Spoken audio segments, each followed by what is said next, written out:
สูตรนี้พระเจ้าตรัสไว้กับราหุลพระเจ้ากล่าวว่าราหุลเจ้าอยากจะเฮ็ดกรรมใดด้วยกายคันอยากจะเฮ็ดใดอยากจะเฮ็ดกรรมใดด้วยกายจงพิจารณากรรมนั้นเสียก่อนว่าพิจารณาเสียก่อนว่ากายกรรมที่อยากจะเฮ็ดนี้เป็นไปเพื่อเบียดเบียนตนเองด้วยเบียดเบียนผู้อื่นด้วยเบียดเบียนทั้งสองฝ่ายด้วยเป็นกายกรรมที่เป็นอกุศลมีทุกข์เป็นกำไรมีทุกข์เป็นวิบากหรือบ่หนอดังนี้พิจารณาก่อนคิดก่อนแสดงว่าตัวนี้เฮ็ดแล้วหรือยังยังมันบอกแสดงว่าเฮ็ดแล้วหรือยังก็ยังเนาะแต่ตัวความคิดนี่ดิเขาคิดเรื่องอย่างเรื่องอนาคตเพราะเขาคิดสิ่งที่เขาจะเห็นหมายถึงวางแผนก่อนคันเบียดเบียนตัวเองเบียดเบียนคนอื่นเบียดเบียนทั้งสองฝ่ายหรือบอกถ้าเจ้าพิจารณารู้สึกอยู่ดังนั้นแล้วเจ้าบ่ควรเฮ็ดกายกรรมชนิดนั้นโดยแท้คันคิดว่าการกระทำนั้นมันจะเบียดเบียนตัวเองเบียดเบียนคนอื่นเบียดเบียนทั้งสองฝ่ายการกระทำนั้นบ่ควรเฮ็ดเลยราหุลถ้าเจ้าพิจารณารู้สึกอยู่ดังนี้ว่ากายกรรมที่เฮาอยากจะเฮ็ดนี้อยากจะเฮ็ดแล้วบอกยังแต่ตัวอยากนี้เป็นยังอดีตอนาคตปัจจุบันอนาคตเพราะเฮาอยากจะเฮ็ดมันแต่บ่ทันได้เฮ็ดเถื่อบ่เป็นไปเพื่อเบียดเบียนตนเองด้วยบ่เป็นไปเพื่อเบียดเบียนคนอื่นด้วยบ่เป็นไปเพื่อเบียดเบียนทั้งสองฝ่ายด้วยเป็นกายกรรมที่เป็นกุศลมีสุขเป็นกำไรมีสุขเป็นวิบากดังนี้ราหุลเจ้าควรเฮ็ดกายกรรมชนิดนั้นควรเฮ็ดคันบ่เบียดเบียนตัวเองบ่เบียดเบียนคนอื่นบ่เบียดเบียนทั้งสองฝ่ายถ้าพิจารณาแล้วคิดแล้วพิจารณาดีแล้วเฮ็ดได้ต่อมาบัดนี้ราหุลเมื่อเจ้าเฮ็ดกรรมใดด้วยกายอยู่ตัวนี้เพิ่นบอกได้เฮ็ดกรรมด้วยกายอยู่เข้าใจคำว่าเฮ็ดอยู่บ่เฮ็ดอยู่ตอนนี้เฮ็ดหยังอยู่ฟังธรรมตัวนี้เป็นอดีตอนาคตหรือปัจจุบันตัวนี้แหละปัจจุบัน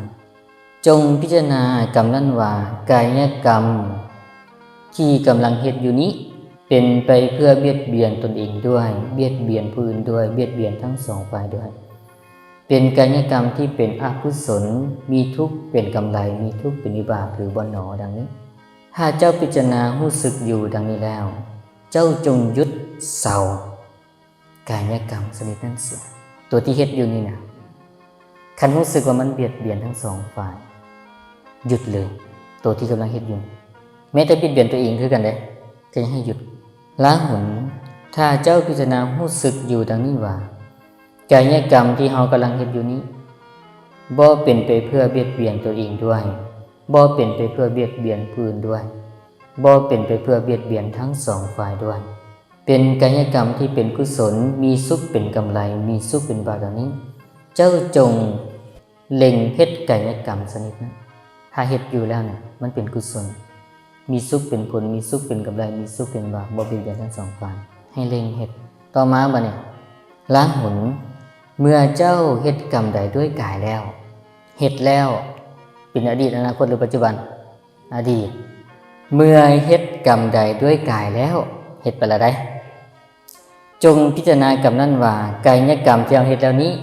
เป็นไปเพื่อเบียดเบียนตนเองด้วยเบียดเบียนคนอื่นด้วยเบียดเบียนทั้งสองฝ่ายด้วย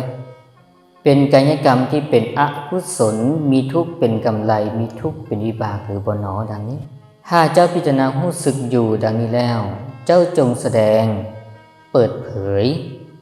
จงเฮ็ดให้เป็นของหงายซึ่งกายกรรมชนิดนั้นในพระศาสดาหรือในเพื่อนพรหมจารีผู้เป็นวิญญูชนทั้งหลายคันแสดงคันเปิดเผยคันเฮ็ดให้เป็นของหงายแล้ว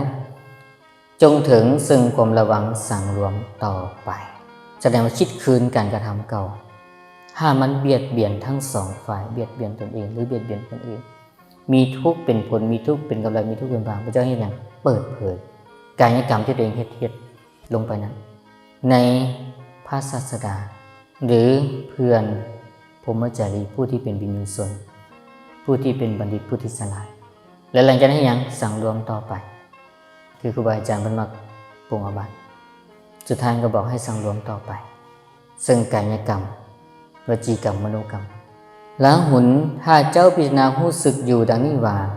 กายกรรมที่เฮาเฮ็ดแล้วนี้บ่เป็นไปเพื่อเบียดเบียนตัวเองด้วยบ่เป็นไปเพื่อเบียดเบียนคนอื่นด้วยบ่เป็นไปเพื่อเบียดเบียนทั้งสองฝ่ายด้วยเป็นกายกรรมที่เป็นกุศลมีสุขเป็นกำไรมีสุขเป็นวิบากดังนี้ล้างหุนเจ้าจงอยู่ด้วยปิติและปราโมทย์ตามศึกษาในกุศลธรรมทั้งหลายอยู่ทั้งกลางเว้นและกลางคืนเถิดสิ่งที่เฮ็ดไปแล้วบ่เบียดเบียนตัวเองบ่เบียดเบียนคนอื่นบ่เบียดเบียนทั้งสองฝ่ายมีสุขเป็นผลมีสุขเป็นกำไรมีสุขเป็นวิบากพระเจ้าเฮ็ดจังได๋ให้อยู่กับมันด้วยปิติและปราโมทย์ให้มีความสุขใจภูมิใจดีใจที่สิ่งที่ตัวเองได้เฮ็ดลงไปแล้วเพราะมันมีสุขเป็นกำไรแล้วมันมีสุขเป็นผลอยู่กับอดีตผิดบ่ฟังไปกินอยู่กับอดีตผิดบ่อดีตที่บ่เคยเบียดเบียนผู้ใดบ่ได้เบียดเบียนทั้งสองฝ่ายผิดบ่พระเจ้าบอกให้อยู่ด้วยปิติและปราโมทย์บ่ได้พระเจ้าบอกเป็นเครื่องอยู่ได้นี่ให้คิดถึงอดีตผู้ใดว่าผิดขัดกับคำสอนเลยแล้วบ่แม่นแต่กายแล้วพระเจ้าบอกจังได๋ในส่วนของวจีกรรมและมโนกรรมทรงตัดไว้ในรูปแบบเดียวกันคำเว้าคือกันความคิดคือกันอันดับแรกพระเจ้าบอกเฮ็ดจังได๋คิดถึงหยังก่อนอนาคตก่อนจะเฮ็ดก่อนจะเว้าก่อนจะคิดมันเบียดเบียนทั้งสองฝ่ายบ่มันควรเว้าบ่มันควรคิดต่อบ่คันเบียดเบียนทั้งสองฝ่ายคือหยังความคิดไปเรื่องอกุศลการพยาบาทเบียดเบียนเดือดร้อนตัวเองบ่เดือดร้อนทั้งสองฝ่ายบ่เดือดร้อนควรคิดต่อบ่ล่ะบ่ผิดบ่ผิดพระเจ้าว่าอย่างไรเปิดเผยฮู้แล้วว่าบ่ควรแล้วก็หยุดบ่คิดต่ออันดับต่อมาอยู่กับปัจจุบันแล้วเปิดเผยแต่ถ้ามันคิดไปเพื่อละกามพยาบาทเบียดเบียนควรเฮ็ดบ่ควรเฮ็ดต่อบ่ควรเฮ็ดต่อเฮ็ดไปแล้วเนี่ยรู้สึกได้บ่นี่นี่ขมะละไดแล้วเอาจากกามพยาบาทเบียดนี่ขมะละไดควรอยู่บ่กับจิตตัวนี้ควรอยู่ด้วยปิติและปราโมทย์และตามศึกษาพระเจ้าบอกในกุศลธรรมเหล่านี้ฉะนั้นแรกๆพระเจ้าให้คิดอย่างก่อนคิดถึงอดีตอนาคตหรือปัจจุบันคิดหาอนาคตก่อนทั้งกายวาจาและใจสิเว้าจังได๋มันจึงบ่กระทบผู้อื่นเว้าคำนี้ออกไปสิเป็นคำหยาบบ่เว้าผิดไปแล้วได้เบิดคนเว้าต่ออยู่บ่ครูบาอาจารย์มาสอนเสมอได้แต่ก่อนจะเฮ็ดหยังคิดดีๆเด้อคิดก่อนจะเว้าคิดก่อนจะเฮ็ดนี่ก็ตรงตามพระสูตรได้นี่คิดถึงอนาคตก่อนต่อมาปัจจุบันต่อมาไม่อย่างอีกบ่นี่อดีตมันเฮ็ดไปแล้วเด้มันเว้าไปแล้วเด้มันคิดไปแล้วเด้คำมันผิดพระเจ้าบอกจังได๋เปิดเผยคำมันถูกแล้วเด้อยู่ด้วยปิติและปราโมทย์เห็นบ่โอ้คือสิคัดหลายเนาะ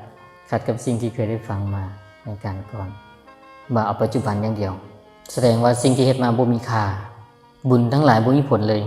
มันบ่สุขกระทิ่มทั้งที่สุขที่เกิดจากเนกขมาพระเจ้าบอกควรเฮ็ดให้หลายควรเสพให้หลายเฮ็ดให้คุ้นเคยเฮ็ดให้จิตนั้นต้องตั้งมั่นกับกุศลนั้นให้ได้ดีที่สุดตัวอย่างเมตตาฝึกจนคุ้นเคยแล้วเป็นที่ตั้งอาศัยแล้วพระเจ้าบอกให้อยู่และสิ่งที่ฝึกมาเนี่ยเป็นอดีตอนาคตหรือปัจจุบันอดีตใดอาศัยอยู่กับอดีตใดที่เองฝึกมาจนมันตั้งดีแล้วแล้วควรเฮ็ดต่อบ่บัดนี้ควรเฮ็ดต่อควรอยู่บ่ควรอยู่กายวาจากับใจโดยเฉพาะวาจานี่แหละไว้คืออย่างนี้ตัวเห็นหยังก็อยากจอยนำเพิ่นลดถือผิดบ่สนบางเทื่อก็เฮ็ดผิดอยู่ได้สาธุนำละเห็นผิดจังผิดเด้สาธุขนาดว่าซั่นเฮาแสดงว่ายินดีในอกุศลตัวนั้นน่ะยังบ่ฮู้ตัวได้มันกำลังสร้างอกุศลจักถือหรือผิดสาธุอย่างเดียวบางคนบอกว่านั้นพิจารณาดีได้การสร้างอกุศลทางวาจามีจักอย่าง4อย่างได้สักส่วนคืออื่นเว้าน่ะก็มีส่วนแล้วเด้น่ะคันเว้าตัวเองอีกก็ฮับไปอีกไปสรรเสริญไปยินยอก็ฮับไปอีกแต่ถ้าส่วนที่เป็นกุศลก็ได้กุศลของเขา แต่มันเป็นอกุศลเด้อบัดนี้ฉะนั้นมาขอไปนรกน้ำเขาได้น่ะเห็นบ่คันได้ขอไปนรกนำเด้อนั่นตัวอย่างว่าแม่นหรือบ่แม่นพิจารณาเอาเด้อคำหยาบเฮ็ดให้หลายเจริญหลายเป็นไปเพื่อหยังเป็นเพื่อหยังนรกเดรัจฉานเปรตปีศาจเฮ็ดหยังก็สาธุไปเบิดดีแล้วเห็นเขาว่าคำหยาบก็ดีแล้วเห็นเขาตัวอยู่นะตัวทั้งตัวอยู่ต่อหน้าเนี่ยดีแล้วนะสาธุจริงๆว่าอย่าพอเจ้าบอกพิจารณาก่อนว่าคิดถึงอดีตคิดถึงอนาคตก่อนมันควรสาธุนำบ่ล่ะควรเฮ็ดตามบ่ล่ะควรเว้าตามบ่ล่ะควรคิดนำบ่ล่ะทั้งกายวาจาใจได้พระเจ้าสอนเนี่ยบ่แม่นมีแต่กายเด้กุศลกับบ่10อกุศลกับบ่10สิ่งใดควรเฮ็ดตามสิ่งใดบ่ควรเฮ็ดตามยังเหลือ1นาทีฉะนั้นฝากพระสูตรนี้ไว้อ่านคืนกันได้เด้อในปึ้มแก้กรรมก็มีหัวเล่มน้อยหัวสีแดงในพระไตรปิฎกก็มีถ้าเป็นภาษาลาวอยู่หน้าที่อยู่เล่มที่3ก็มีเล่มที่3นี่หลายพระสูตรน่าสนใจอ่านคืนได้เดี๋ยวนี้ภาษาลาวมีแล้วในเล่มนี้ล่ะบ่อึดเลยพระสูตรที่แบบแทงกิเลสที่สุดโดยเฉพาะผู้หญิงเด้อโดยเฉพาะผู้หญิงเอาไปอ่านเบิ่งผู้ใดรู้สึกว่าเป็นผู้หญิงไปอ่านเบิ่งผู้ชายก็คือกันเด้อแทงกิเลสอีหลีเด้อฉะนั้นที่กล่าวมาก็เห็นว่าสมควรแก่เวลาแล้วก็อนุโมทนานำทางพระแม่ครูบาอาจารย์บุตรทุกองค์ที่ได้มาร่วมแล้วก็ที่ได้อยู่ในพรรษาทวนไตรมาสที่ได้นิสงส์ของการกฐินแล้วก็ทางครูบาอาจารย์ที่มาร่วมงานทั้งหมดทั้งรวมถึงสามเณรทางแม่ขาวพ่อขาวตัวญาติโยมทุกผู้ทุกคนที่มีส่วนร่วมในงานในครั้งนี้ก็หวังว่ากุศลทั้งหลายที่เราได้เฮ็ดแล้วก็สร้างสมมาคงจะเป็นเหตุเป็นปัจจัยอำนวยเกื้อหนุนให้ทั้งหลายได้ประพฤติธรรมที่สมควรแก่ธรรมเพื่อนำตนออกจากทุกข์ก้าวได้คือถึงพระนิพพานและสมฤทธิ์ตั้งปรารถนาโดยกันทุกท่านทุกคนเทอญ